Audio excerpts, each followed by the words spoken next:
Look at this. American cars are fucking trash. I never saw this type of bullshit. It was supposed to be like this. Look. From here. Look this.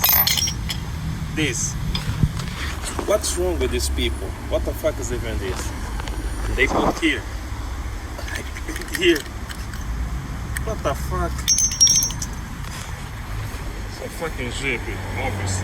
To be honest, I never saw this type of bullshit. Yeah, those American cars are fucking trash. We are better off stick with the Toyotas, Lexus, because like this is fucking insane. It's actually insane. They put this. If they are willing to cutting costs on something so basic like this, I'm question what else did they cut costs? This is bullshit. This is bullshit. Like on this, you fuckers are cutting costs on this. You niggas are insane. I'm never buy American car again, except the Mustang.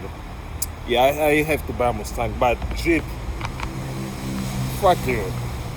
First it was the CRT that catch fire. Now this. Africans stick to Lexus, Toyotas, Honda, and Nissan. Fuck American cars.